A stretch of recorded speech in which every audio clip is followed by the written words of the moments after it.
السلام عليكم ورحمة الله وبركاته. إن الحمد لله نحمده سبحانه وتعالى ونستعين به ونستغفره ونعوذ بالله من شرور أنفسنا ومن سيئات أعمالنا.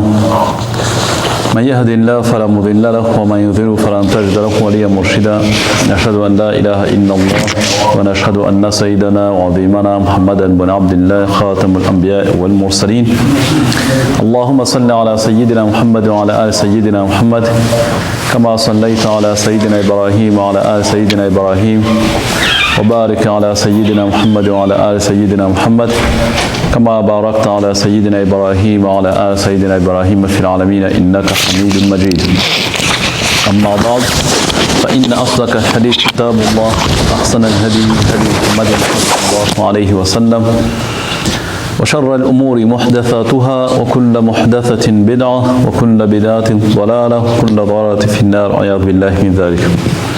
فحياكم الله أيها الإخوة الفضلاء وأيتها الأخوات الفاضلات وتبتم وتاب سعيكم وانشاكم وتبوأتم من الجنة منزلا. الله نسأل الذي بنعمته وبقدرته جمعنا في هذه اللحظات المباركة في شهرنا هذا شهر رمضان على طاعته في هذا المركز الجميل الجليل الذي نسأل الله سبحانه وتعالى أن يوسعه لنا ويجدده لنا كي نسبحه كثيرا ونشكره كثيرا فإنه بنا بصير.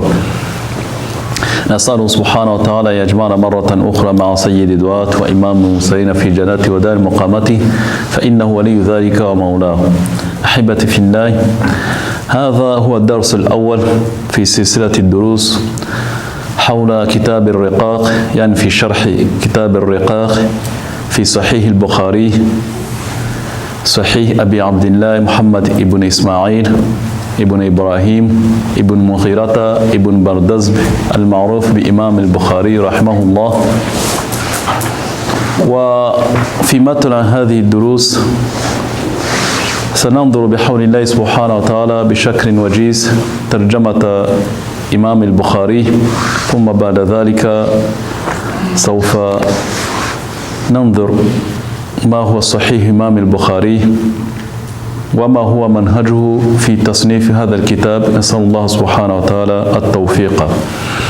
نعم، twatangiye dushimira Imana Nyagasani subhanahu wa ta'ala, tunasabira amahoro y'Umwami wacu Muhammad sallallahu alayhi wa sallam.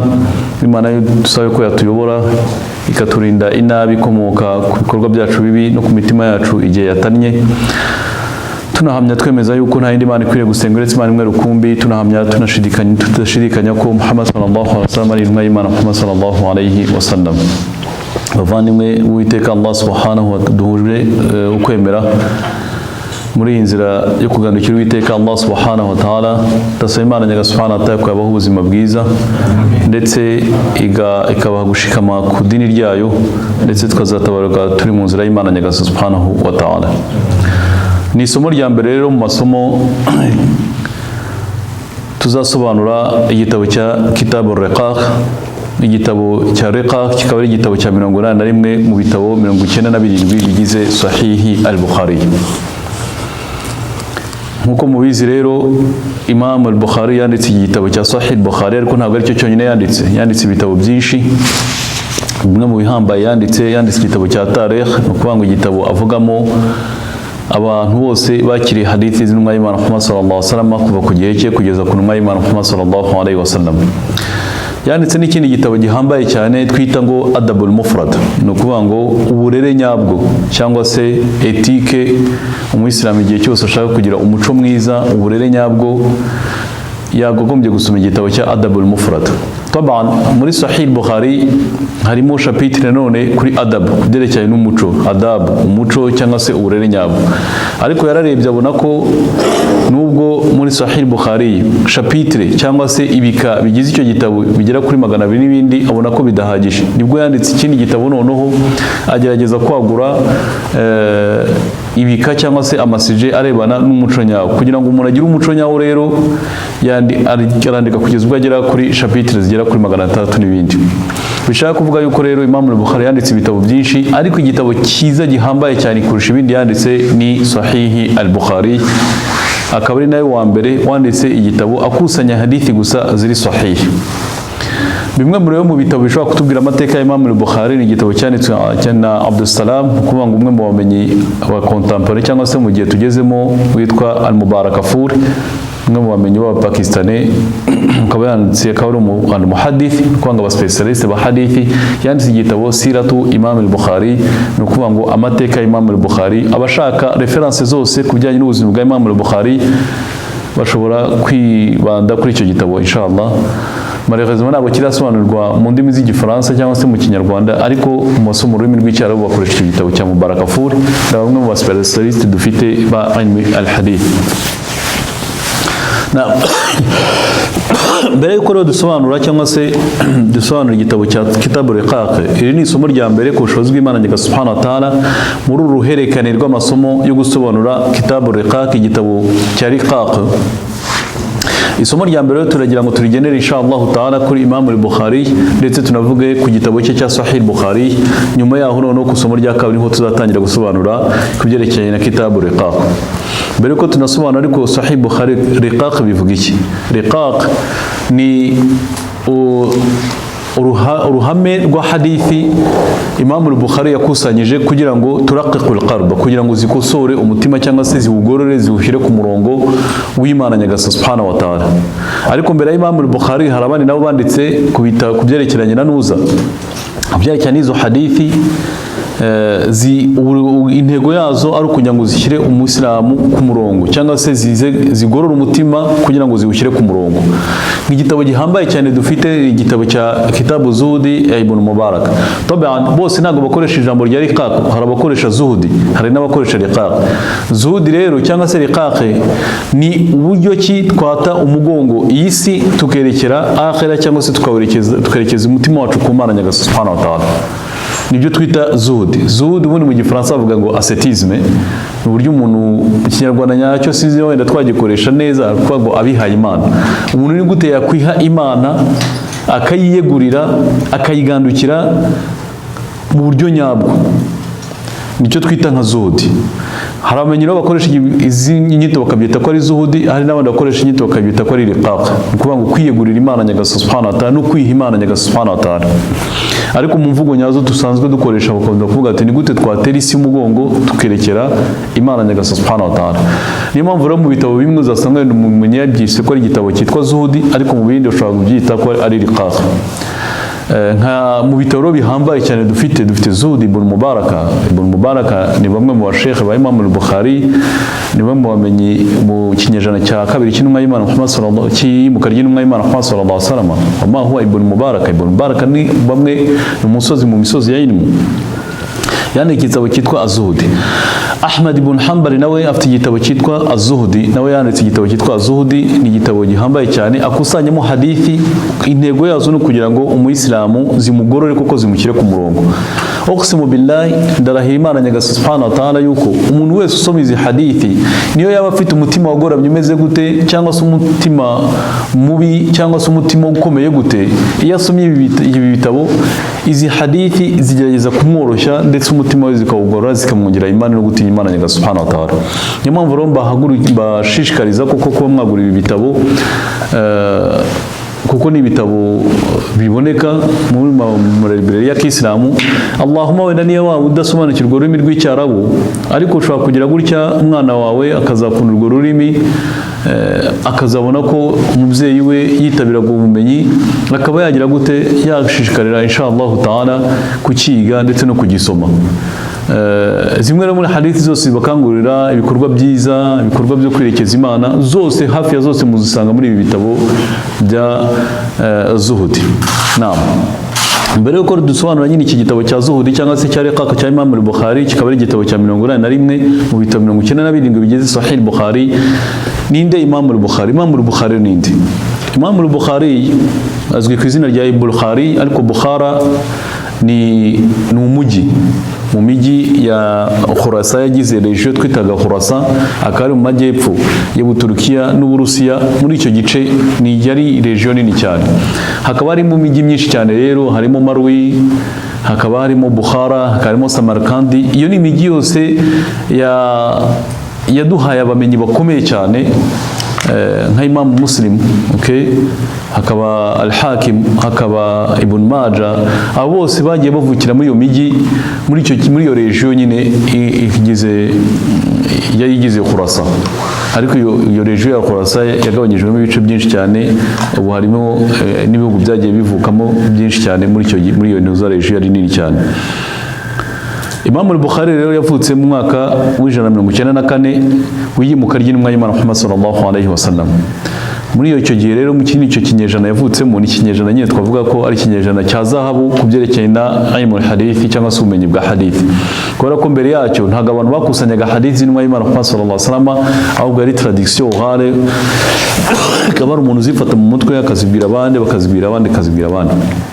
Ariko rero nk'uko mubizi, ubumenyi bwa hadithi ni ubumenyi bwavutse mu mwaka wa 40 w'iyimuka ry'intumwa y'Imana Muhammad sallallahu alaihi wasallam, nibwo umukhalifa yapfuye. Nk'uko mubizi, nyuma yo gupfa kwa Imamu Ali, abantu batangiye guhimba hadithi y'intumwa y'Imana Muhammad sallallahu alaihi wasallam.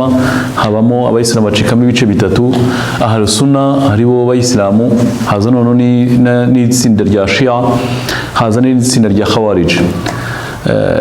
Abashia rero bavukamo ibice byinshi cyane, ndetse niba hari n'itsinda ribaho ndetse n'idini ryabo rikaba rishingiye mu guhimbira intumwa y'Imana Muhammad sallallahu alaihi wasallam, n'itsinda ry'Abashia.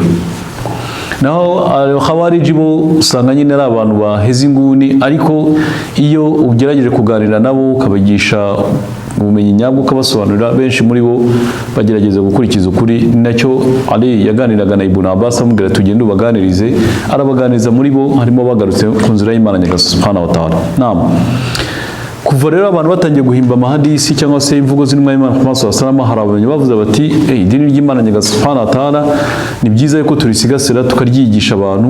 Nta buryo rero bwiza bwo kuryigisha nko gufata amagambo y'intumwa y'Imana Muhammad sallallahu alaihi wasallam tuyatandukanye n'ibinyoma bibeshyerwa intumwa y'Imana Muhammad sallallahu alaihi wasallam, kuko nitureka icyo cyuho abantu bazatangira guhimbira intumwa y'Imana Muhammad sallallahu alaihi wasallam, usanga noneho idini ryacu ritaye agaciro. Niyo mpamvu rero habayeho akazi gakomeye cyane, kuko abantu batangira gufata hadithi y'intumwa y'Imana sallallahu alaihi wasallam mu mutwe. Ku mpera y'ikinyejana cya mbere, umuntu twavuga ko utangiye bari batangiye kwandika nabo ba Ibn Mubarak batangiye kwandika hadithi y'intumwa y'Imana Muhammad sallallahu alaihi wasallam. Taban mu basangiranye n'intumwa y'Imana Muhammad sallallahu alaihi wasallam hari baratangiye kwandika gukusanya hadithi, ariko ntabwo bari babigize specialite yabo yo kuvuga ati tugiye gutandukanya hadithi nziza n'hadithi zitari nziza.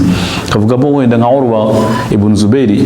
Urwa umuhungu wa Zubairi akaba ari umugabo wa Asma akaba ari binti Abi Bakar, no kuvuga ngo umukobwa wa Abubakar. Urwa ibn Zubairi ari mwe mu bamenyi bakomeye cyane, kuko twita ngo abamenyi barindwi bahambaye ba Madina. Yatangiye kwandika hadithi y'intumwa y'Imana Muhammad sallallahu alaihi wasallam, yewe no kugiye cy'intumwa y'Imana sallallahu alaihi wasallam barandikaga. Twavuga ko rero na Imam Malik yanditse igitabo cya Muwatta, yakusanyije hadithi y'intumwa y'Imana Muhammad sallallahu alaihi wasallam. Ariko uwa mbere watangiye kwandika hadithi avuga ati ni hadithi zonyine ziri sahihi ni Imam al-Bukhari. Naam, akusanyira mu gitabo aravuga ati ma jama'tu fi hadha alkitab illa sahih wa ma taraktu min as-sahih akthar. Ntabwo nigeze nandika muri iki gitabo cyanjye, nta zindi hadithi nigeze nshyira munsi y'ibya hadithi za sahih, ariko izo naretse mu rwego rwa sahihi nizo nyinshi cyane. Ni kuvuga ngo rero avuga yuko yakusanyije hadithi zo muri Sahih Bukhari, ariko hanze ya Sahih Bukhari hari hadisi zari sahih nyinshi cyane. We yakoze istikhara aravuga ati ndashaka kwandika igitabo cya Sahih ariko kikaba ari igitabo kiri accessible, no kuvuga ngo kitari igitabo kiri encyclopedique. Okay, tuvuga ngo ni we mu gitabo cye ni hadisi igera ku 7,000 n'imisago. Kubera iki tuvuga ngo n'imisago kubera ko biterwa wenda na maison d'édition cyangwa se kuri icyo gihe hari abavugaga yuko hari hadisi zira kuri 7,560, hari n'abandi barengagaho, hari n'abandi bagarukagaho imbere ya munsi yazo. Wenda ntago ari ryo somo ry'ibanze, wenda inshallah taala Imana nidutiza ubuzima dushobora kuzabigarukaho tukareba noneho umubare wa sahih hari hadisi muri sahih. Gusa ni 7,000 n'igice, wenda nibyo twavuga. Uvuze ati 7,500 aho ngaho numva ko waba uvuze neza. We rero Imam al-Bukhari yafataga hadisi ziri sahih hadisi zitari sahih kuva ifite imyaka waratubwira ati Mubaraka Furenya avuga ati ulhimtu, Imana nyaga subhanahu wa ta'ala yanyispiye cyangwa se yanshyizemo igitekerezo cyo kwiga hadisi no kuzifata mu mutwe wana fil kutab nkikiri umwana wo muri madrasa, no kuvuga ngo two y'amashuri y'abana usanga abantu bari gufata Qur'ani, ariko Imana nyaga subhanahu wa ta'ala mukiramo bidi cyangwa se hamu yo gufata hadisi n'umwa y'Imana Muhammad sallallahu alaihi wasallam. Amaze kugera imyaka 10 rero nibwo yatangiye gufata hadisi, ndetse atangira no ku mwana kabisa wafataga hadisi mu buryo umubare wa hadisi nyinshi cyane. Kwimwe mu bashekhe be yakosaga umwana akamukosora, ni kuvuga ngo wenda yavuga nka sanadi ya hadith yavuga ati hadathana Abu Khaythama Zuhair ibn Harb an Waqi' an Kahmas an Abdullah ibn Buraida, yakora nk'ikosa Imam al-Bukhari agahita umwana akiri umwana w'imyaka 29 agahita amukosora akavuga ati muri uruherekane rw'iyo hadisi uvuze harimo ikosa ukozemo kuva ku myaka 10. Hanyuma ku myaka 16 rero nibwo yatangiye gukusanya hadithi ze avuga ati izi hadithi ngiye gufata nzajya nyishyira muri hadithi muri Sahih Bukhari. Mbere yo kuyishyira muri Sahih Bukhari agasarira ka ebyiri, kuvuga ngo buri hadisi yose aravuga ati hadisi za sahih ni nyinshi cyane, ese ni izihe nzashyira muri Sahih Bukhari? Yavuga buri hadisi yose yabaga agiye gushyira muri Sahih Bukhari yasaraga iraka ebyiri. Naam, arangije rero igitabo cye aragikora, amaze kugikusanya bihawlillahi subhanahu wa ta'ala akimurikira abamenyi benshi cyane. Abamenyi noneho bemeza yuko izi sahih hadisi zose ziri muri Sahih Bukhari ari hadisi ziri sahih. Naam, ariko mbere yuko Imam al-Bukhari atangira gukusanya cyangwa se akora gutyo, yakuriye mu rugo nanone urugo rutinya Imana nyagasani subhanahu wa ta'ala. Ise nawe yari umwe mu bamenyi ba hadithi mu mujyi wa Bukhara. Muhammad nukuvuga ngo Ismail ibn Ibrahim nawe ni mu bamenyi ba hadithi.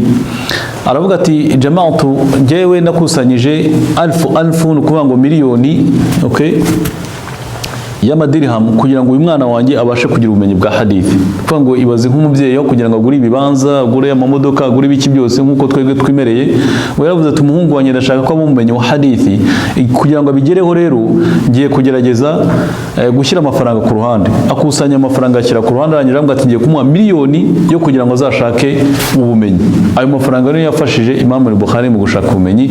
Ariko rero ise yapfuye umwana akiri mutoya, noneho nyina niwe watangiye kugira gute kumwohereza mu masomo mu mashuri ya hadith. Ariko na nyina nanone nawe yamusabiye ubusabe bwinshi cyane, arira cyane, asenga ibihagararo cya byinshi cyane kugira ngo umwana we abe umumenyi wa hadith. Niyo mpamvu uvuga rero abayisilamu twebwe aho turi hose n'abayisilamu muri hano i Buruseli, mwagombye byanze bikunze mu bana banyu kuvuga ati harimo abana bazaba bamenye bidini inshallah taala. No kugira ngo abo bana bagire ubwo bumenyi ntabwo ari ikintu kizaba kiri aho ngaho gusa ngo Imana nyagasani subhanahu wa ta'ala igihe umwana gutya. Burya igiha umwana bitewe n'ababyeyi be kuba bari bafite iyo bidi, bari bafite iyo hama. Niyo mpamvu rero nifuza yuko hano i Buruseli habagombye ko hari abana ndetse ubu ngubu batangiye kujya mu bumenyi bw'idini ku bushobozi bw'Imana nyagasani subhanahu wa ta'ala. N'igihe nikigera tukaba twabohereza kujya kwiga gushaka ubwo bumenyi, kuko ntibyanze bikunze turi gusaza. Twagombye kuba turi gutegura roleve, kuvuga ngo hari abana batangiye kwiga ubumenyi bw'idini kugeza ubwo inshallah igihe nikigera bakazajya kwiga mu bihugu by'Abarabu bakagira ubumenyi bwinshi cyane, bakaza marikazi zaba yamaze kugira ingufu, yamaze kwaguka, hanyuma abantu bagatangira kwiga ubumenyi bw'idini babukuye kuri abo bana bazaba baravuye kwiga inshallah taala. Nyina rero nawe ni gutyo yakoze, yamwoherezaga mu mashuri y'idini, cyarangiza akanamusabira cyane, agasara ibihagararo byinshi cyane. Niyo mpamvu uwo musaruro rero Imana Nyagasani Subhanahu wa Ta'ala yawuduhaye nyine ari wo Imam al-Bukhari turi kuvugaho ahangaha. Nyuma yaho rero kuva ku myaka ya 16 nibwo atangiye gukusanya hadithi. Nkuko mubizi rero gukusanya hadithi ntabwo ari hadithi ntabwo zabaga mu mujyi umwe wonyine, ni ukuvuga ngo imijyi yose ya Kiislamu yari ugombaga kuyizenguruka. Niyo mpamvu qala Imam Shafi'i rahimahullah, ya akhi lan tanala ilmi illa bi sita wa ana ubayyihuna bi tafsir. Ntabwo ushobora kuzagera ku bumenyi usibye ukusanyije iyi misingi 6 ngiye kukubwira.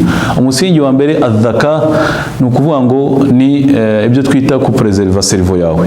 Kuvuga ngo umuntu ushaka ubumenyi yagombye kujya guta kuba afite ubumenyi, uba afite cerveau nyayo, akirinda inzoga, akirinda itabi, akirinda ibintu byose bituma cerveau ye iruha. Kuvuga ngo kugira gute kuba afite memoire nziza ifata mu mutwe koko.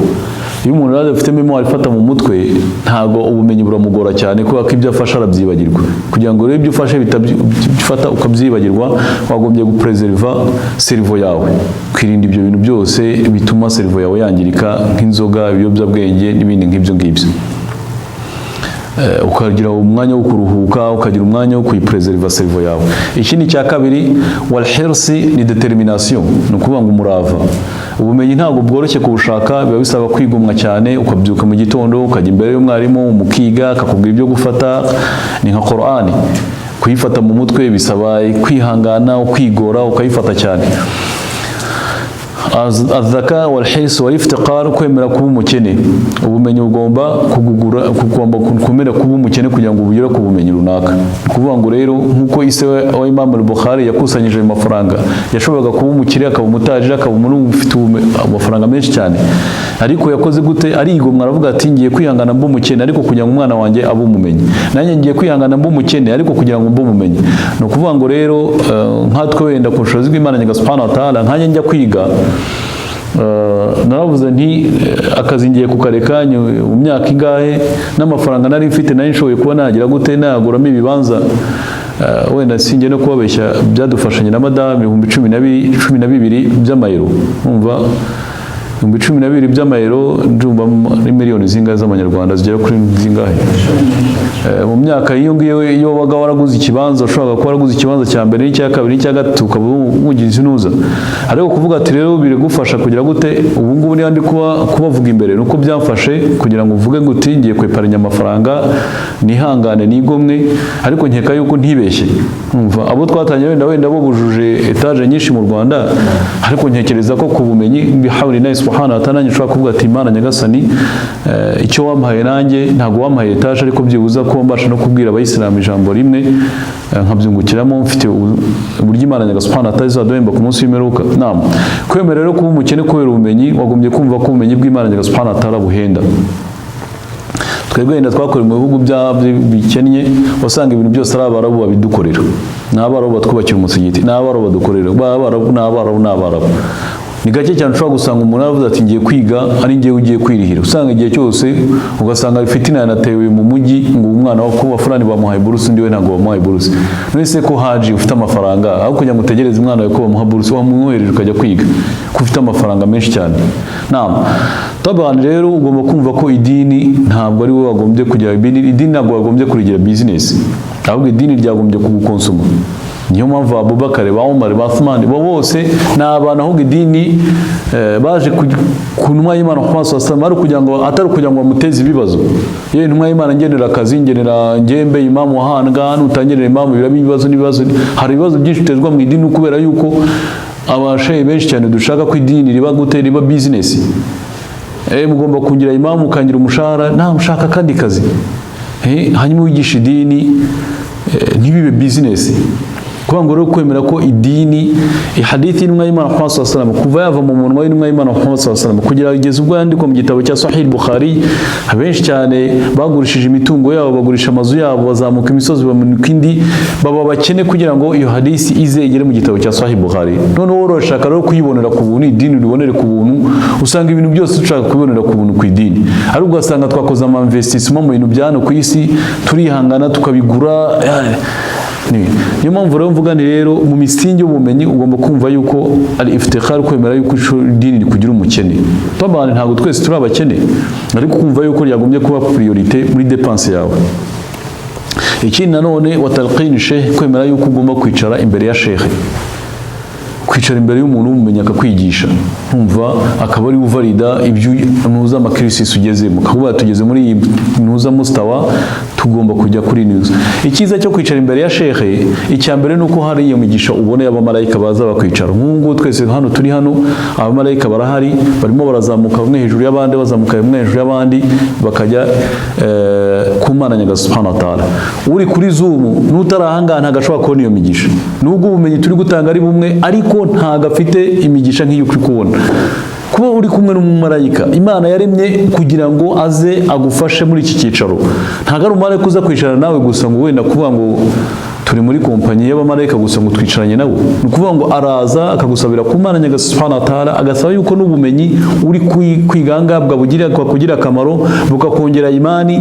Hari byinshi cyane muri ibadat tudashobora gukora tutageraho, atari ukubera ko tudabifite ubushobozi, ariko atari kubera ko tudafite uwo mugisha wo kuzikora. Ushaka kwibaza ati kubera icyo umuntu asoma Qur'an akabasha kwicara amasaha ari gusoma Qur'an, ngiye nakwicara nyuma y'iminota 5 nkasanya nkaba narushye. Kuko yabonye iyo migisha kubera ko yicaye muri ibyo byicaro, abamarayika bamuha imigisha myinshi cyane, baramusabira ku Mana Nyagasani subhanahu wa ta'ala agera kuri iyo mustawa.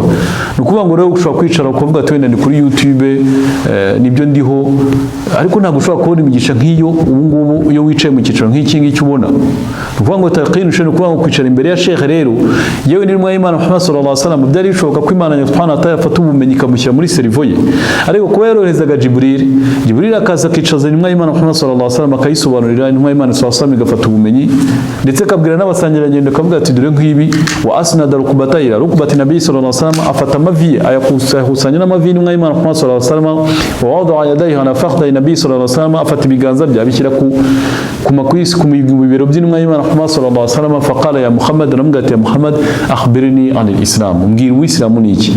Iyo position ya Abu Jibril ari intumwa ikomeye cyane mu ntumwa z'abamarayika, ni intumwa y'Imana Muhammad sallallahu alaihi wasallam, kuba baza bakicarana mu cyicaro kimwe, agafata ubumenyi, intumwa y'Imana sallallahu alaihi wasallam akiga ubumenyi kuri Jibril, nibyo bikwerekana neza yuko nta handi hantu hahambaye cyane uzabona imigisha, uzagira ubumenyi buhambaye cyane, ukanihuta cyane mu kugira ubumenyi nko kwicara imbere ya Sheikh. Kuri YouTube ushobora kugira ubumenyi bwinshi cyane, kuri rezo sociaux ari nabambwiye ati kubera icyo utakiri disponible kuri rezo sociaux. Ngiye mbona yuko rezo sociaux ziratwica cyane, zikanadutera n'uburwayi bwinshi cyane. Hari uburwayi twita narcissisme, ni ukuvuga ngo ushaka ko ikintu cyose ukoze abantu bagikomantaho bakakivugaho cyane, rimwe na rimwe na formulation ugikoresha kugira ngo ukreye polemique abantu bayivugeho, none babone ko barayitse ari benshi cyane, ibintu nk'ibyo cyane. Certes hari ababishobora bakabyigisha, kandi n'ubumenyi ni bwinshi cyane buva kuri rezo sociaux, ni bwinshi cyane, turi na muri generation ya rezo sociaux. Ariko rero n'ukwibeshya cyane kumva ko uzakura ubumenyi kuri rezo sociaux gusa. Wagombye kwicara mu bamenyi, mu bashe imbere y'abamenyi, bakikwigisha, bakaguha ibyo twita ijaza, bakavuga ati uyu muntu ashobora kuzamuka kuri mimbar agatangira kwigisha.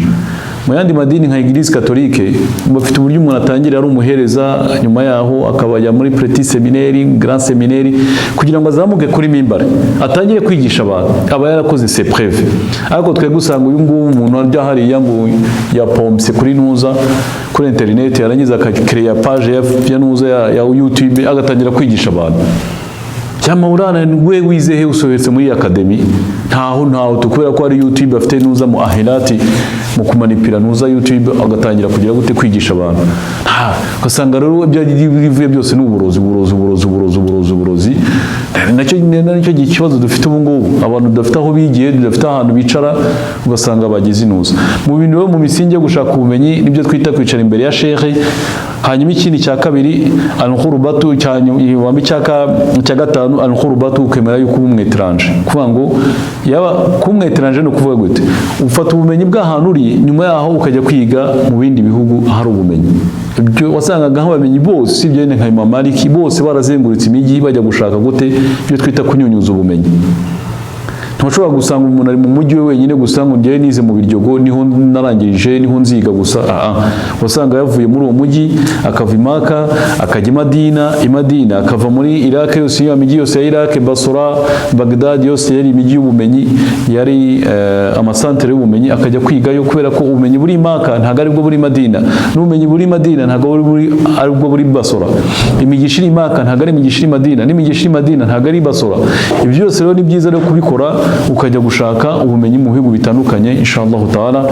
Ubu ngubu noneho dufite n'ubushobozi, ufite amafaranga ushobora kujya kwiga muri Algeria, nyuma yaho ukajya kwiga muri Maroc, ukajya kwiga i Madina, ukajya kwiga i Maka, ukajya kwiga mu miji yose harimo ubumenyi, ushobora kujyayo bihawlillahi subhanahu wa taala. Naam. Hanyuma icyanyuma tulu zaman, igihe cyangombwa bifata kugira ngo ugire ubumenyi. Ubumenyi nanone busaba igihe kirekire cyane, wagombye kwihangana. Nukuvuga ngo rero nakoze ibi ngibi kugira ngo mbereke ko Imam al-Bukhari izi sifa zose z'umuntu ushaka kumenyera zubahirije. Azaka nukuvuga ngo yari umuntu ukora gute, ndihangana. Ise nawe yaravuze ati kugira ngo umwana wanjye ubumenyi abugiremo baraka, ma jama'atu ila al-halal, ntago nigeze kusanya usibye ikintu cya halal. Amafaranga nshatse nshyize ku ruhande kugira ngo umwana wanjye azagira ubumenyi, nta n'ifaranga na rimwe, nta dirham na rimwe ririmo rivuye muri haram. Nukuvuga ngo rero Imam al-Bukhari nibyo yaryaga n'ibiki byose yarihanganaga, akarya ibintu byose bya halal, agakora kwihangana ko buri kintu cyose agiye gukora Imana nyaga subhanahu wa ta'ala kimuhamo imigisha. Kwihangana, akagira determination, izi sifa zose tuvuze se eshatu yarazubahirije. Naam. Mu byo rero uzasanga mu bumenyi wese tuvuga mu bumenyi ba Kisilamu, uzavuga ati rihlatuhu, cyangwa se uburyo yagiye kusanya ubumenyi mu miji yose yagiye azenguruka. We Imam al-Bukhari aratubwira ati ntabwo nzi inshuro ninjiye mu mujyi wa Baghdad. Nukuvuga ngo umujyi wa Baghdad yawinjiyemo inshuro nyinshi kuri ku gihe cyabo. Niyo Imam wambaye Baghdad yari nka kapitale ya leta ya Kisilamu, ningo twavuga ko ubumenyi bwose abamenyi bose niho babaga bari bakusanyirijwe. Nukuvuga ngo rero we aravuga ati ntabwo zinshuro ninjiye muri uwo mujyi. Sinzi muri twebwe niba hari n'uwari wajya muri Iraq cyangwa se hehe. Nukuvuga ngo nunahagiye wajya rimwe ryonyine. Okay? Nimaka tuvuga abantu bahagiye wenda n'inshuro nka zingahe. Muri twebwe sinzi twavuga ati yahagiye inshuro 10. Wera arimo arakubwira ati usibye Imaka na Madina sinzi inshuro nahinje, none n'umujyi wa Baghdad w'ubumenyi sinzi inshuro nahinjiyemo. Nuvuga ngo ushobora kuba zirenga na 20. Kubera ko ukurikiranye na hadithi ushobora gusanga hadithi wenda nka Yusuf akayimbwira, nka Usman akayimbwira, ariko nkasanga wenda wayimugejejeho nka Selemani, wenda Selemani yibereye wenda nk'ipari, nkajya gushaka nk'igipari nkajya kuyikura kuri nuza kuri Selemani. Namara gukusanya hadithi yarangira indi ya kabiri ndi kwiga, nkahungira nkumva nkavuga ati nayo nanone ni Selemani uri he, uri pari wayigize, nkongera nkasubirayo. Tuvuga ngo izo ngendo rero urwo kugenda ugaruka ni ibintu byase ni ari muri sifa ziranga abantu bashaka ubumenyi bwa hadithi. Naam, Imam al-Bukhari nakoze gutyo kugeza ubwo bihawlillahi subhanahu wa ta'ala sahiha ikusanya arayirangiza. Irimo rero amashapitire nukuvuga ngo amapariti byo twita ngo kitabu bigera kuri 97. Atangira kitabu bad al-wahi, uburyo revelation yatangiye kugeza ubwo arangira ku gitabo cyitwa tawhid. Naam, Sahih al-Bukhari rero ikompoje gute? Kubera ko mbere yo kuyisoma wagombye kugira imfunguzo. Kuba udafite izo mfunguzo za Sahih Bukhari ntabwo uzayisobanukirwa neza. Tabana ushobora kuyisoma, ariko nitwe tugomba kuguha urufunguzo rwo kugira ngo uyisobanukirwe neza. Sahih Bukhari ubwayo muri uburyo yayise ahita kubwira uhita usobanukirwa manhaji yayo. Okay?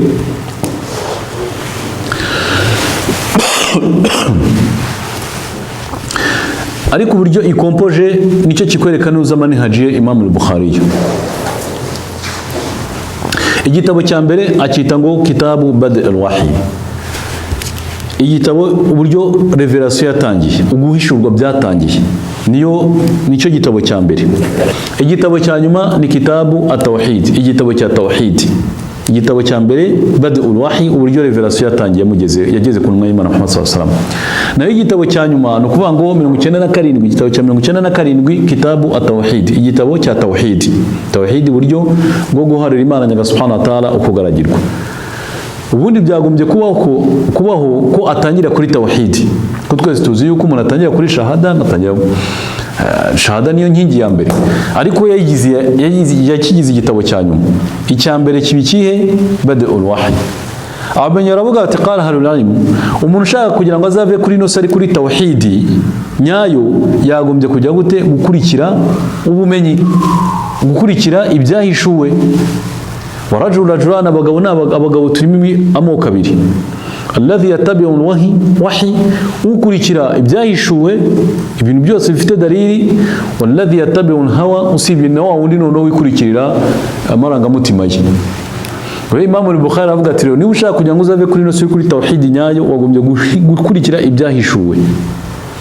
Ni mpamvu rero igitabo cya mbere yakise bad'ul wahyi, igitabo cy'uburyo wahi yazinwa y'Imana Muhammad sallallahu alaihi wasallam. Muri icyo gitabo rakusanyamo hadisi zose, hadisi za Aisha n'abandi, uburyo intumwa y'Imana sallallahu alaihi wasallam wahi yamuziraga n'amoko ya position intumwa y'Imana sallallahu alaihi wasallam yabaga arimo igihe wahi yamuziraga. Igitabo cya nyuma rero ni tauhid, igitabo cyo uburyo guharira Imana nyaga subhanahu wa ta'ala kugaragirwa. Hadithi ya mbere ya Imam al-Bukhari ni hadithi twese tuzi. Okay, inama al-a'malu binniyat, ibikorwa bijyanye n'iniya z'umuntu. Okay, ni hadithi nyine usanga mu bitabo byose duheraho, niyo bitabo byose by'idini hafi ya byose nibyo usanga duheraho, kwa ko dafite niya nziza nta ibikorwa bya bigira agaciro. قال إمام البخاري حدثنا حميدي قال حدثنا سفيان بن عيينة عن يحيى بن سعيد الأنصاري عن محمد بن إبراهيم التميمي عن علقمة بن وقاص الليثي عن عمر بن الخطاب قال النبي صلى الله عليه وسلم إنما الأعمال بالنيات وإنما لكل امرئ ما نوى. نعم. أتبعتنا حميدي ناكري حديث يا حميدي. Humaydi umwe mu bashehe ba Imam al-Bukhari yakiriye hadithi ayikuye kwa Sufyan ibn Uyayna. Sufyan ibn Uyayna nawe yakiriye hadithi ayikuye kuri Alqama, kuri Nuza, kuri Yahya ibn Sa'id al-Ansari. Yahya ibn Sa'id al-Ansari yayikuye ko twita Muhammad ibn Ibrahim at-Tamimi. Muhammad ibn Ibrahim at-Tamimi yayikuye ko twita Alqama ibn Waqas al-Laythi. Uyu Alqama yari mu banyeshuri ba Umar ibn Khattab. Umar ibn Khattab aratubwira ati numvishe intumwa y'Imana Muhammad sallallahu alaihi wasallam ivuga ati ibikorwa bijyanye n'iniya abantu babigiriye. Naam, iyi niyo hadithi mu bitabo byose hafi by'idini uzayisangamo. Kandi ikigusetsa nuko wenda ikigutangaje nuko iyi hadithi niko twita hadithi kwita ngo ari shadh, ni ukuvuga ngo hadithi y'umwihariko kubera ko yakiriwe n'umusangiranye umwe wenyine Umar ibn Khattab. Uramutse uyumvishe kundi musangiriro duhita tuvuga ati iyi hadithi ntabwo ari sahihi. Uwa yakiriwe wenyine ni Umar ibn Khattab, nuwo yayigishije n'umwe wenyine wo musangiranye yitwa Alqamah ibn Mutabi, yitwa Alqamah ibn Waqas al-Laythi. Uyu Alqamah nawe yayigishije kuri Muhammad ibn Ibrahim at-Tamimi. N'uyu nguyu Muhammad ibn Ibrahim yayigishije uwo twita Yahya ibn Sa'id al-Ansari. Nyuma Yahya ibn Sa'id al-Ansari nibwo noneho abanyeshuri babaye benshi cyane ushobora kuyisanga mu bitabo byose byanuze. Amwe mu mabanga rero yari mu hadithi nuko ushobora gusanga nk'iyi hadithi ni hadithi ifite uburemere buhambaye cyane, ariko ikaba yarigishijwe wenda n'umusangiranye umwe wenyine kubera yuko abandi igihe yigishijwe y'Imana yivugaga wenda ntago bayicyumvishe neza cyangwa se ntago bari muri icyo cyicaro cy'intumwa y'Imana sallallahu alaihi wasallam. Fungura na parenthèse mbabwira yuko intumwa y'Imana sallallahu alaihi wasallam iyo yajyaga ijya gutanga madarasa ntabwo yatangaga rendez-vous, kabwa ati wenda ntanga idarasa buri kuwa mbere cyangwa se kuwa kabiri kubiri kuwa gatandatu ibingi bitwikorera. Akayintumwa y'Imana yinjiraga mu musigiti abokazi hari akavuga uyumvisha akayumva akayigeza ku wundi. Umva usibye gusa abagore n'ibintumwa y'Imana ku maso asama avuze ati ndabagenera umunsi wo kuzajya mubaza muzimbigisha mukabaza n'ibibazo ku idini. Naho abandi bose barazaga intumwa y'Imana zamukinjira mu musigiti yabara al-fajr ikavuga, adhuhur ikavuga, yabiri ku rugendo ikavuga, hanyuma basha kwakira hadithi bakayakira. Naam. Iyi niyo hadithi ya mbere dusanga muri Sahih al-Bukhari. Hadithi ya nyuma dusanga muri Sahih al-Bukhari ni hadithi ivuga ku byerekeranye na dhikri. Okay, babu dhikri ni umuryango wa nyuma. Hanyuma hadith twese turayizi, hadith ivuga ati kalimatani, hari amagambo abiri habibatani yeme akundwa n'Imana Nyagasani subhanahu wa ta'ala, thaqilatani araremeye ku rurimi, khafifatani ku rurimi, wa thaqilatani fil mizan, ariko akabaremereye ku munzani, akaba akunzwe n'Imana Nyagasani subhanahu wa ta'ala. Ayo magambo na yayi subhanallah wa bihamdi subhanallahi alazim. Niyo hadith ya nyuma y'ukuri muri Sahih Bukhari. Kubera iki rero hadisi ya nyuma arangirije kuri dhikri, umuryango wa dhikri? Kubera ko Imam al-Bukhari avuga ati dhikri ni rwo rwego rwo hejuru mu kugandukira Imana Nyagasani subhanahu wa ta'ala, ritandi zitizini nzego zose zo kugandukira Imana Nyagasani subhanahu wa ta'ala. Kubera ko dhikri bivuga ati kwibuka Imana Nyagasani subhanahu wa ta'ala. Bishaka kuvuga yuko rero urwego ruhambaye rwa mbere rwo kugandukira Imana Nyagasani subhanahu wa ta'ala ruri hejuru y'izindi nzego zose, ni rwa rwego uvuga uti ngiye kwibuka Imana Nyagasani subhanahu wa ta'ala.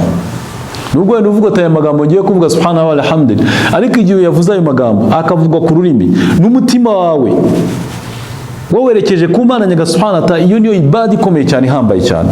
Ni mpamvu Imana Nyagasani subhanahu wa ta'ala tubwira muri Qur'an iti inna salata tanha anil fahsha'i wal munkar, isengesho ribuza umuntu gukora ibikorwa bibi, wala dhikrullahi akbar, ariko kwibuka Imana bihambaye cyane. Kubera ko nta wibuka Imana usibye uyikunda.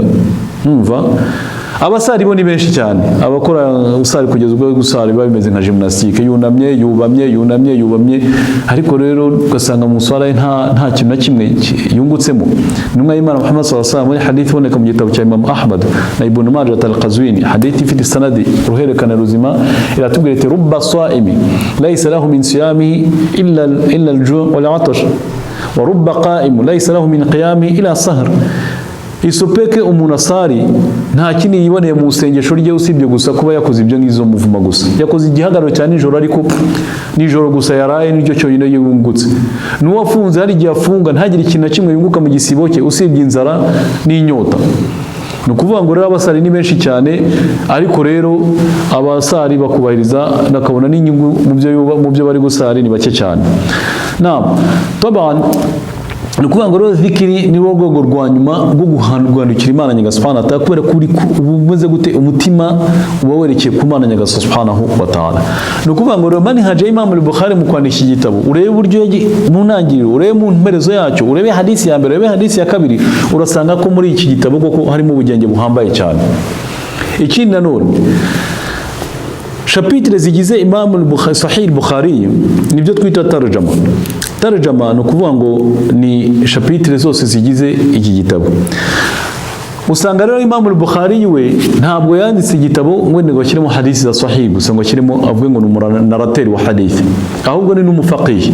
Ni ukuvuga ngo Sahih al-Bukhari ni avant tout igitabo cya fiqh kugira ngo kibe igitabo cya hadith. Okay, urakize ndumva ngo ndasubiramo. Igitabo cya Sahih al-Bukhari mbere yuko igitabo kiba cya hadithi wenda uzajya usoma gusa, ni igitabo cya fiqh. Umva, niyo mpamvu position za Imam al-Bukhari kenshi cyane urazisanga no muri intitule ya chapitre, uburyo chapitre yiswe. Yavuga ati babu naumu fil masjid, umuryango wo kuryama mu musigiti. Mbere yuko usoma izo hadisi wagombye guhita wumva yuko Imam al-Bukhari position ye nuko kuryama mu musigiti tubyemerewe. Aravugamo hadithi ya Ali yagiranye ibibazo n'umudamu we Fatima, ajya mu musigiti ariryama, ni Imam Samira azambwa ati kum ya Abaturab, haguruka yewe se w'ubutaka, kwango yari afite ubutaka ku muranga bwe, ni Imam Samira muhagurutse. Kuvuga nk'iyo hadisi rero Imam al-Bukhari mabuje gufata statement cyangwa se kuvuga position yuko kuryama mu musigiti byemewe. Iyo muri tarjama yavuze ati hal yu'adhabu al-mar'u fi al-qabr bi buqa ahlihi, ese umuntu mu rimbi arahanwa igihe famiye irimo iramuririra? Yavuze ati hal abayemeye ko aravuga ati muri uyu muryango harimo ikhtilafu y'abamenyi, abamenyi batandukana kuri izi position. Hari abamenyi bavuga yuko umuntu yari mu nuza mu kaburi famiye ikamuririra adahanwa. Muhabo bamenyi harimo Aisha, umugore n'umwe y'Imana Muhammad sallallahu alaihi wasallam, ari wenyine wabemera.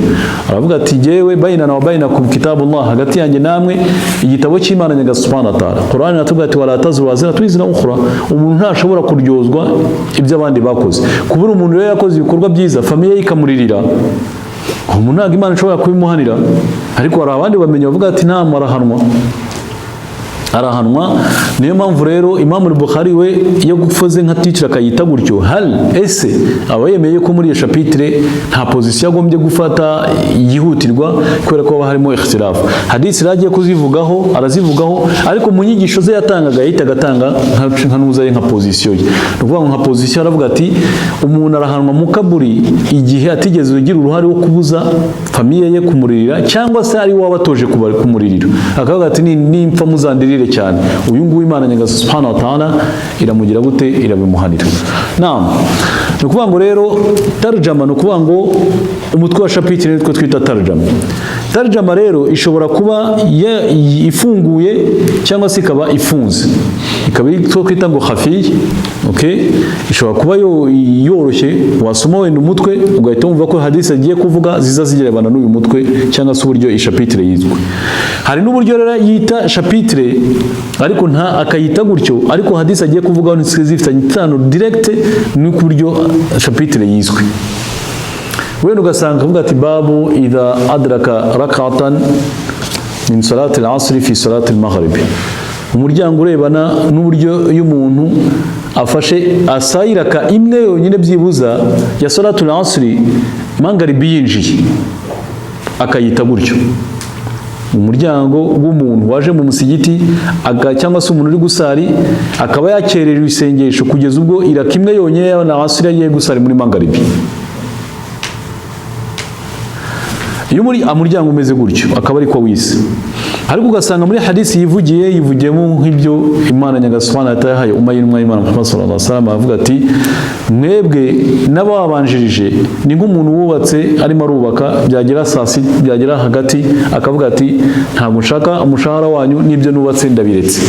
Hakaza abandi bantu bakubaka kuva saa sita kugeza ryari kugeza ku gicamunsi badala kugeza asiri, bakavuga ati mbo ibyo twubatse turabiberekeye n'umushahara wanyu turawubarekeye.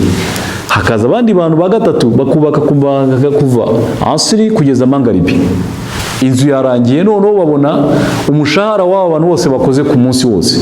Rimwe y'Imana aravuga ati mwebwe n'ababanjije mumeze nk'aba bantu baje nyuma ya asiri kugeza mangaribi.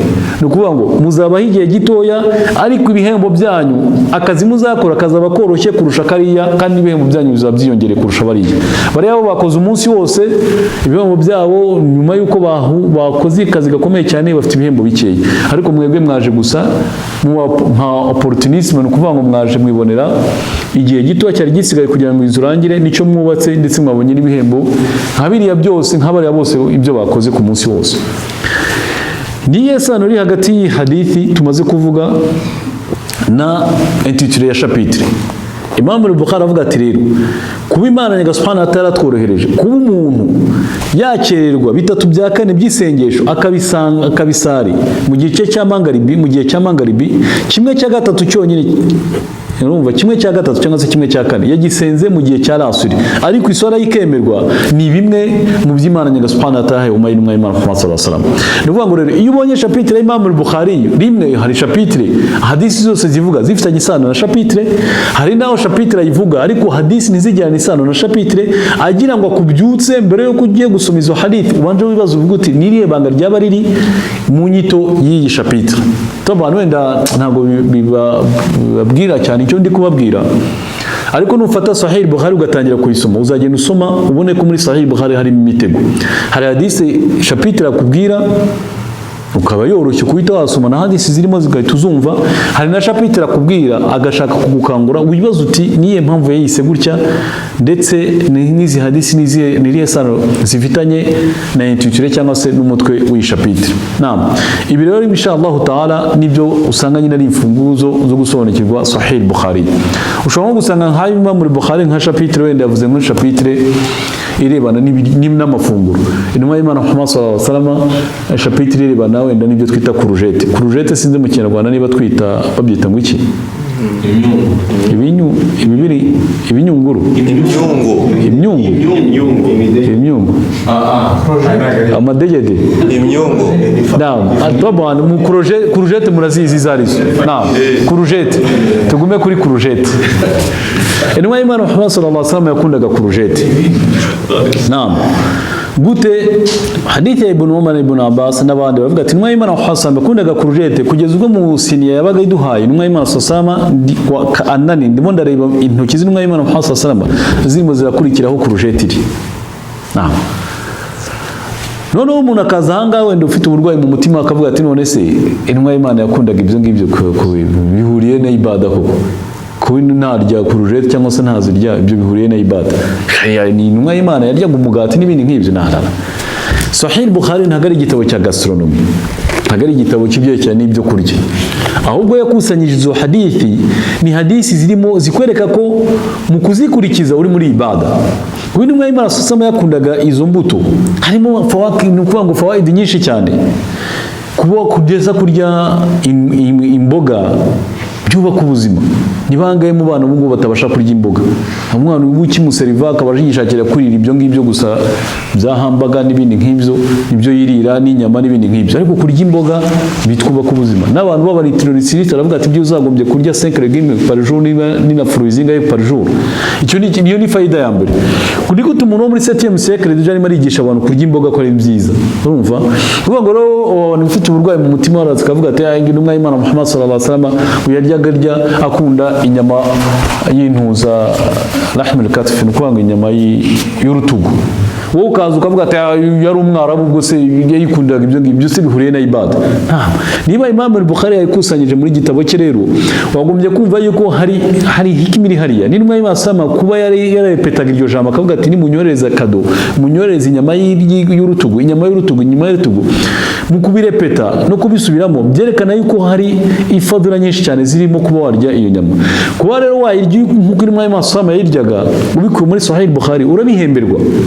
Ejo n'ejo bundi ushobora gusanga abasiyansifique bavuga ati wa mugani ku nyama zose izifite intungamubiri nyinshi cyane ni inyama iri ku rutugu. Ejo ugasanga abantu bose bavuga ati abasiyansifique bavumbuye nyamara igihe Imam al-Bukhari yabivugaga cyangwa se hadith twayikubwiraga warayirwanaga ukayirwanya ukavuga ati ntabwo nyemera, ariko kubera ko abasiyansifique bayivuze ugasanga urayemeye noneho. Namo rero kuvuga ngo Imam al-Bukhari mu gusanya muri sahih muri zina hadith avuga wagombye kumva ko Sahih Bukhari atari igitabo cya gastronomy cyangwa se atari igitabo cy'iki, ahubwo niba yarayivuze iyo hadith ukayikurikiza nk'uko intumwa y'Imana sallama yikurikizaga urabihemberwa. Birumvikana.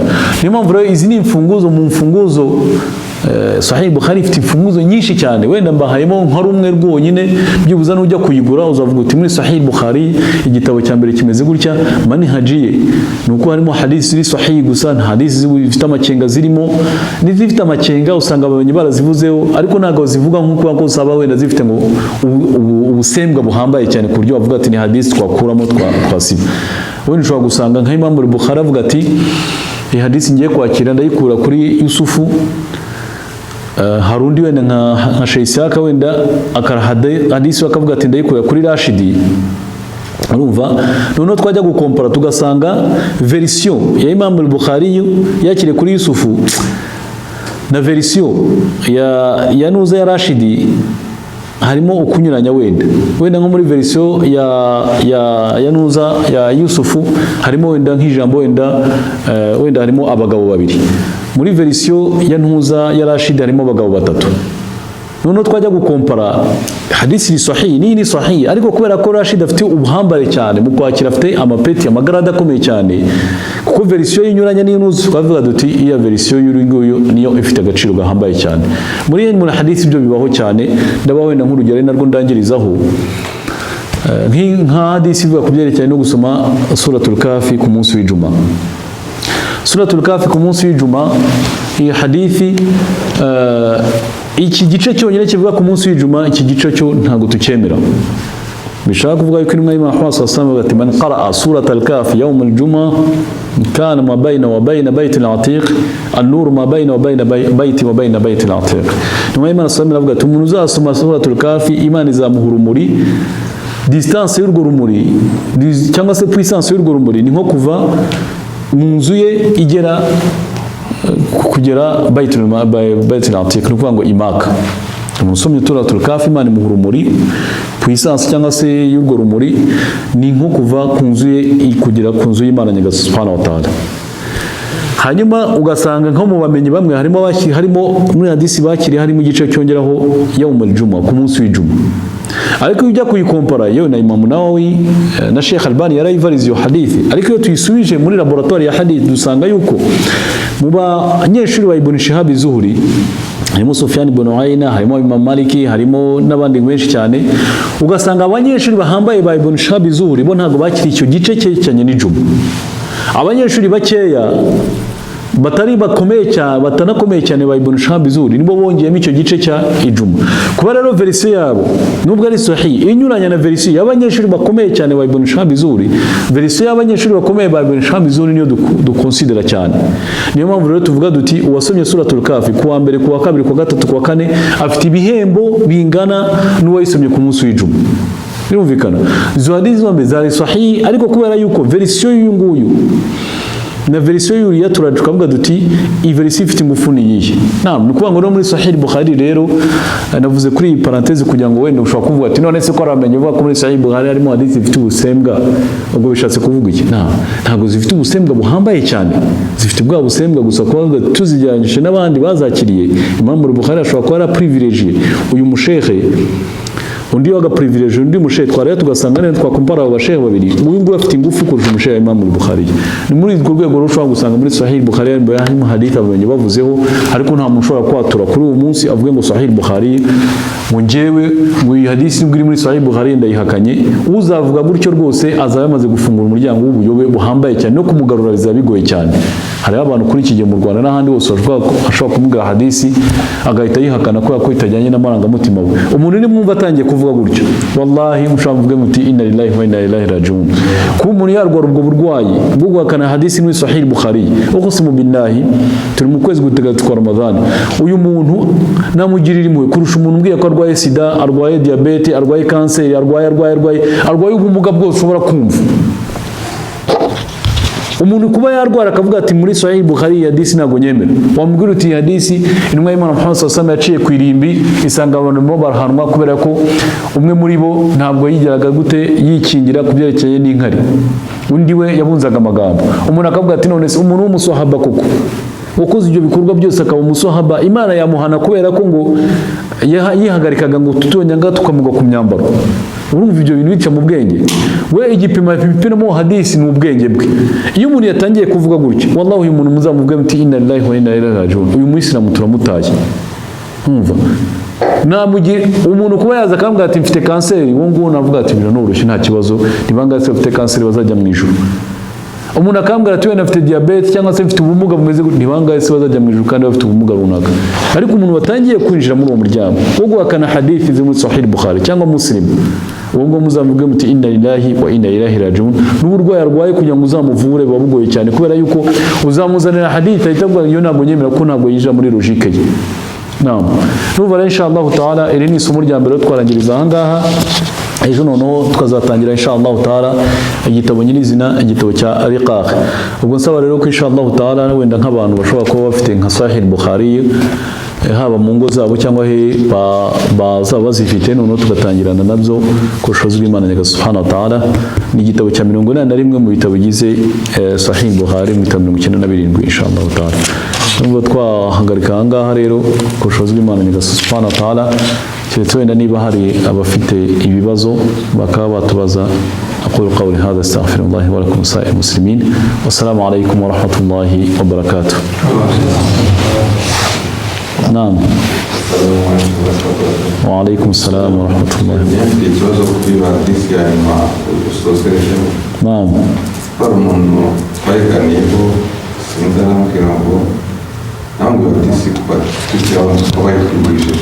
نعم.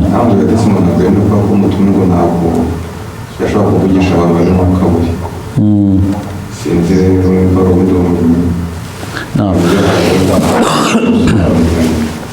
Naam, intumwa y'Imana Muhammad sallallahu alaihi wasallam yarahishurirwaga. Mu byahishurirwaga rero ko yaciye kuri iryo rimbi, ahishurirwa yuko abo bantu bari guhanwa kandi nta kindi kintu bahanirwa usibye kuba umwe atarikingiraga cyangwa se ngo yiproteje ku nkari, undi we yabunzaga amagambo. Ibyo ni bimwe intumwa y'Imana sallallahu alaihi wasallam yahishurirwaga, keretse niba uwo muntu yemera ko avuga ko intumwa y'Imana Muhammad sallallahu alaihi wasallam atahishurirwaga. Hari byinshi cyane rero intumwa y'Imana Muhammad sallallahu alaihi wasallam yagiye ku irimbi muri hadith Bara ibn Azib, bafite agati yarimo aragahondahonda avuga ati man ashaba hadhihi alqubur, mwese mwamuza abantu bahembwe muri aya marimbo. Aravuga ati ni fulani fulani fulani. Ese baba barahambwe mbere y'Uwisilamu nyuma y'Uwisilamu? Baravuga ati bahambwe nyuma y'Uwisilamu, abandi bati mbere y'Uwisilamu. Intumwa y'Imana Muhammad sallallahu alaihi wasallam ati ista'inu billahi min adhabi alqubur, mwirinde ku Mana, musabe Imana subhanahu wa ta'ala ko yabarinda ibihano byo mu kaburi. Nukuvuga ngo yari ari kwirimbi ahishurirwa yuko abantu bari guhanwa, arangije abwira abasangiranye ati mwirinde musabe Imana subhanahu wa ta'ala ko yabarinda ibihano byo mu kaburi. Nukuvuga ngo rero mu byo yahishurirwaga harimo ibintu byinshi cyane yahishurirwaga, ndetse no ku rugamba rwa Badiri yabwiye abasangirangendo, arimo arabwira abantu ati abiyemwe bakora ishimwe mwaturwanyaga, uyu munsi ibyo twabwiraga noneho mwabyumvishe, ubu noneho mwabyumvishe. Umar ibn Khattab aramubwira ati ya Rasulullah, uri kuganiriza abantu bapfuye batakumva. Intumwa y'Imana Muhammad sallallahu alaihi wasallam ana yasmaun, ubu ngubu noneho bari kunyumva.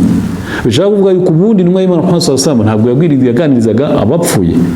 Nukuvuga ngo par exception rero urumva by'umwihariko hari igihe Imana Subhanahu wa ta'ala yamuhishuriraga cyangwa se ikamwutoriza ikamuha uburenganzira bwo kuba yabaganiriza. Nukuvuga ngo ku burenganzira bw'Imana Subhanahu wa ta'ala cyangwa se guhishurirwa Imana Subhanahu wa ta'ala yabagimuhaye, yashoboraga kuba yagira gute yamenya ibiri kubera mu marimbi ya karindwi. Hako ntabwo yabaga afite ubwo bushobozi bwo kuba ahantu hose hari amarimbi ngo yabigezeho yabyumvishe, ni exception Imana Subhanahu wa ta'ala yabaga yamuhaye. Niyo mpamvu intumwa y'Imana Muhammad sallallahu alaihi wasallam Umar ibn Khattab aravuga ati ibyo uvuga ni ukuri, ntabwo nagombye kuganiriza abapfuye, ariko ana uyu munsi kubera ko ari exception umunsi wa Badiri, ubu ngubu none ibyo ndi kubabwira bari kubyumva.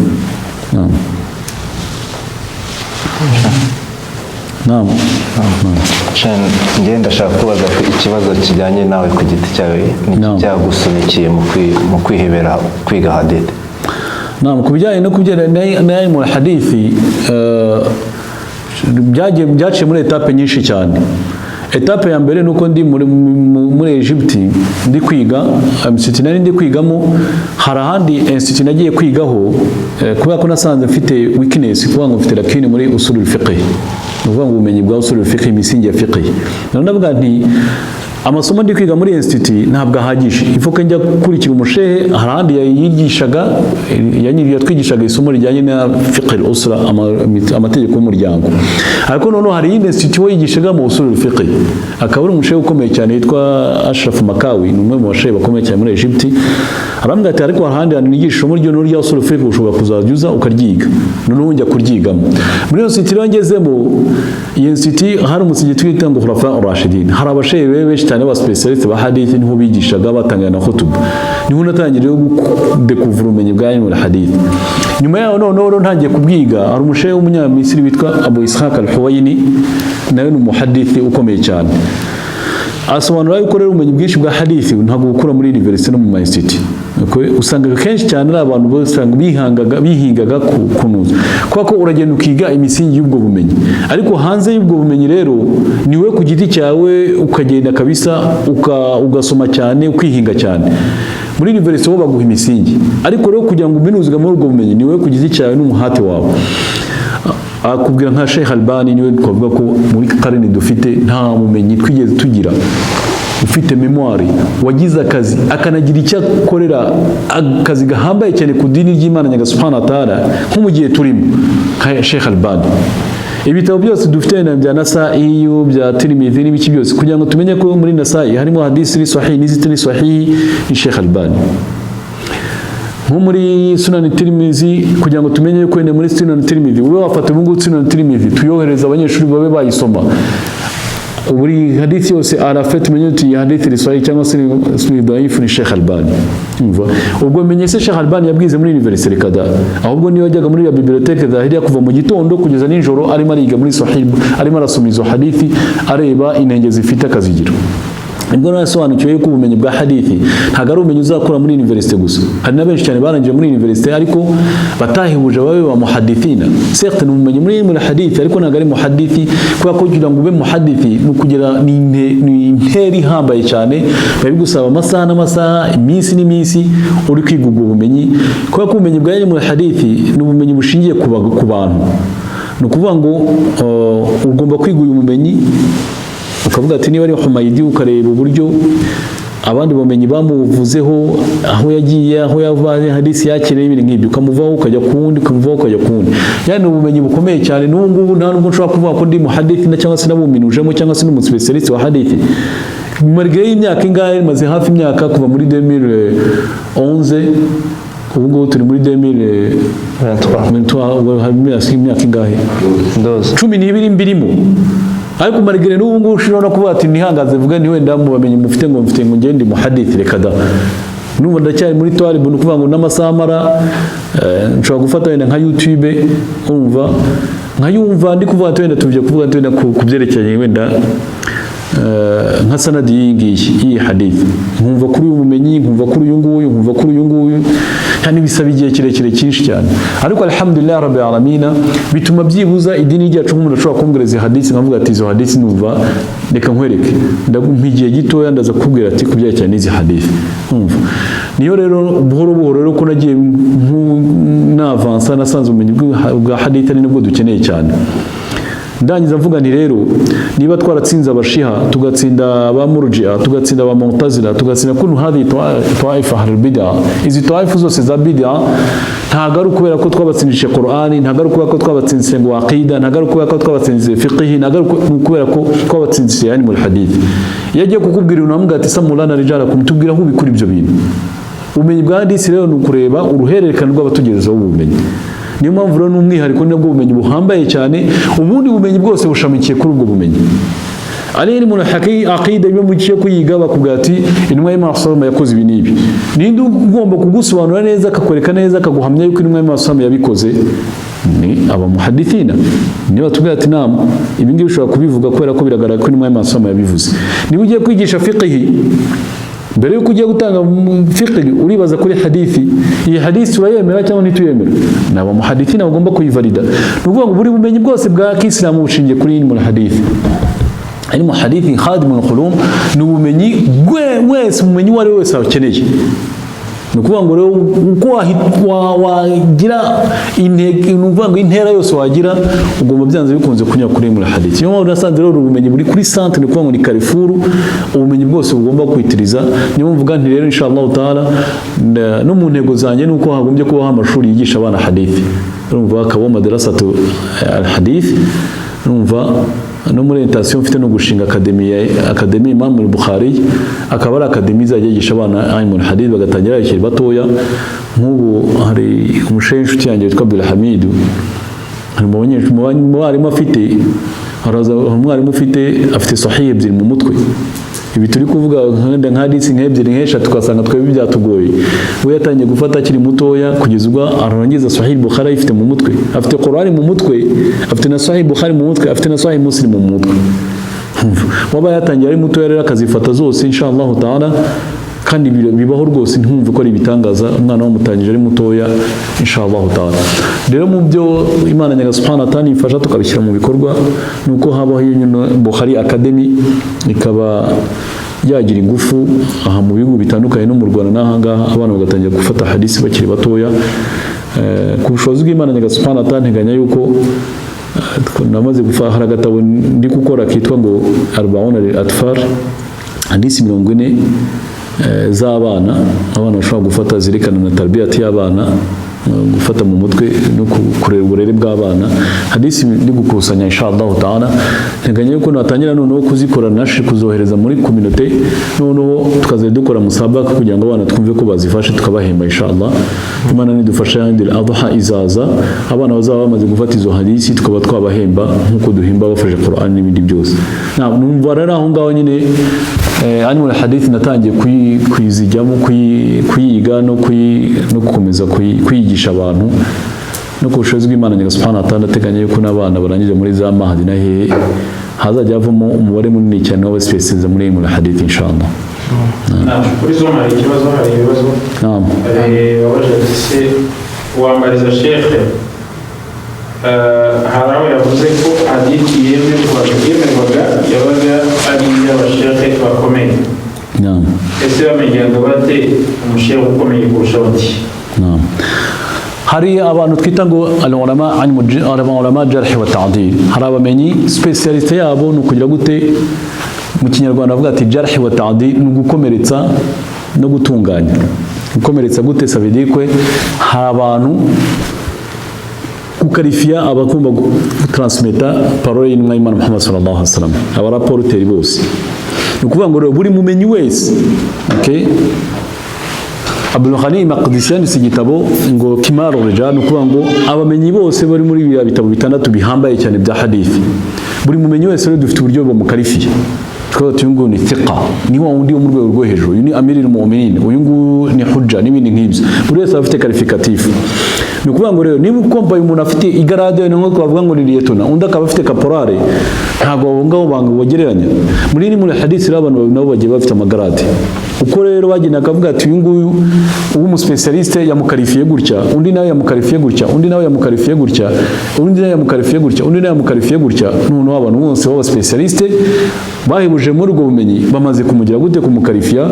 Ubwo noneho turavuga yuko tumuhaye ipeti grade, uyu nawe ni gutyo, uyu nawe ni gutyo, uyu nawe ni gutyo. Hari ushobora gusanga umuntu akavuga ati uyu nguyu afite ihame rihambaye, ufite igarade rihambaye cyane, ariko ikibazo nuko kubyerekeye no kwibagirwa memoire ye ntabwo yegeranye n'iyuriye. Kubera iyo mpamvu twamuhaye ikizami, twamuhaye nka hadisi 80, aratubwira ati aduha na shene zazo. Umwaka ukurikiyeho twongeye tumubaza izo hadisi 80, ku ya 60 arezita, ku ya 70 arezita, ku ya 80 arezita, ariko uriya we yazisubiramo. Uyu nguyu noneho urumva ko ahambaye cyane kurusha uyu nguyu. Ni ukuvuga ngo hari abamenyi rero ba specialiste, intego yabo ni ukugira gute, ni guha amapeti cyangwa se amagarade abatransmeta abaraporte ba hadisi y'Imana Muhammad sallallahu alaihi wasallam. Abamenyi rero barahari cyane no mu bitabo bihambaye cyane nk'icyo Kimaru Rijal bya Abdul Ghani Maqdisi, ushangamo muri ibi bitabo bitandatu byose, Sahih Bukhari, Sahih Muslim, An-Nasa'i, Tirmidhi, Ibn Majah na Abu Dawud. Aba transmits izo hadisi zose zirimo, yaragiye arabandika avuga n'amapeti bose bafite. Haza undi nawe witwa Al-Miziyu, nawe yanditse afata igitabo we icyo ngicyo kinini cyari kinini cyane, aravuga ati reka giye gute gikondanse kibe accessible ku bantu. Ibn Hajar al-Asqalani nawe aravuga ati Tahdhib, yandika ikindi gitabo kuri icyo ngicyo, none kugira ngo azana none agira gute n'iki ngiki nano kiri kinini, reka nongere ngikoreho, nongere ngigira gute ngihingufu gihambaye cyane. Ni ukuvuga ngo buri muntu wese utransmita hadithi tufite igarade rye, ku buryo hadisi nuyimbwira ndareba n'akazi ngiye nkore yumbwiye ati she ino hadisi ni Swahili cyangwa